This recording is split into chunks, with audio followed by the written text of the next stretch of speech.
This is the third video in a series of factoring videos.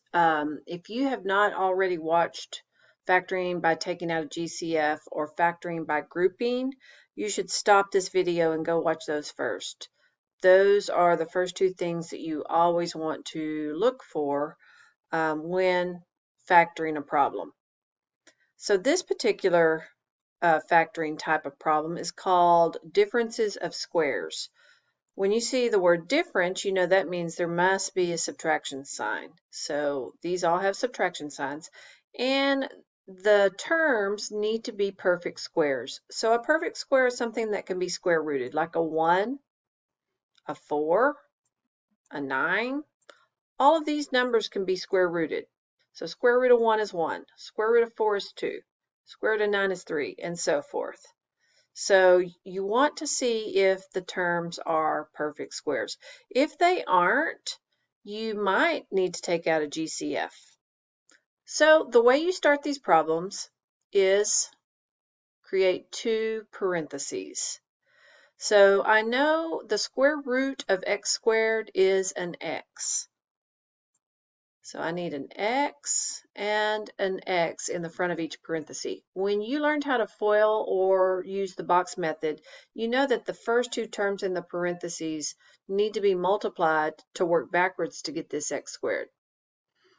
So now square root 1. Well, the square root of 1 is 1. You're going to put a plus 1 in one parenthesis and a minus 1 in the other parenthesis. So why does this work? Well, if I were to FOIL to check this, x times x is x squared. X times negative 1 is a negative 1x. 1 times x is a positive 1x. And then positive 1 times negative 1 is a negative 1. The middle terms cancel. Negative 1x plus 1x is 0. So my final answer would be x squared minus 1. And I got back to the original problem. So factoring gives me the two parentheses. If I were to FOIL the parentheses, it gets me back to this form. So we need to be able to work these problems forwards and backwards. So how would I do this one? First of all, is it a difference of squares? Yes, it's got a subtraction sign, and I can square root both terms. So for exponents, if they are even, they will square root. So I create my two parentheses. I know I need an x and an x, because x times x gives me that x squared, or you can think of it as square root of x squared is x. Square root of 25 is 5. So I need a plus 5 in one parenthesis and a minus 5 in the other parenthesis. They must be opposite because remember over here, you want your middle terms to cancel each other out if you were to FOIL it. So this is the factored form of x squared minus 25. Now this one, at first you may think, well, 8 is not a perfect square, so this cannot be a difference of squares. Well, we always need to look for a GCF, and I see an 8 in common. I need to divide an 8 out and write what's left. So 8x squared divided by 8 is x squared. Negative 8 divided by 8 is a negative 1. You always need to look at your parentheses to see if it can be factored further. This is the same as x squared minus 1 over here. So we know it factors into x plus 1, x minus 1. So take out an 8. We already took out an 8. Bring your parentheses over and factor x squared minus 1. It does not matter. I can put minus 1 first and plus 1 second. These are interchangeable. It does not matter what order I write my plus 1 and my minus 1. If I wanted to check this, I would FOIL this part out and multiply it through by 8, and it would get me back to 8x squared minus 8.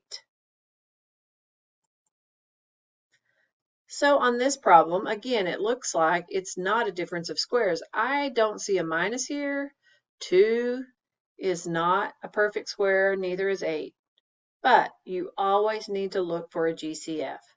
So what will go into both negative 2x squared and 8? A negative 2. So we need to factor out a negative 2. So what's left if I divide both pieces by negative 2?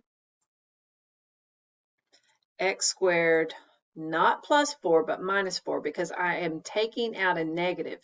8 divided by negative 2 is a negative 4. So x squared minus 4 is another difference of squares. I know I need an x and an x for this, and I need a plus 2 and a minus 2 for the 4. So that will be factored form. So stop the video and go ahead and try the next one. Well, hopefully you knew to take out a 3. When you factor out a 3, there would be an x squared minus 36y squared left. Now this time we have variables in both terms, and they are both even exponents. So I'm going to bring my 3 down one more time, and I'm going to factor this because it is also a difference of squares. Square root of 36 is 6. So x squared will break down into an x and an x. Y squared will break down into a y and a y. And square root of 36 would be 6. And then I would need another 6. So this would be my factored form. And then on this last problem, sometimes your exponents are not just easy numbers like a 2. In this case, I need to factor it into x squared plus y squared, x squared minus y squared. But you're not finished because this created another difference of squares. So I would have the x squared plus y squared. It does not go away. Move these over. This x squared plus y squared will not factor. It's not a difference of squares. So it comes down. But the x squared minus y squared will factor one more time into x minus y, x plus y. It doesn't matter. I could have the x plus y in front and then the x minus y. So this would be factored form.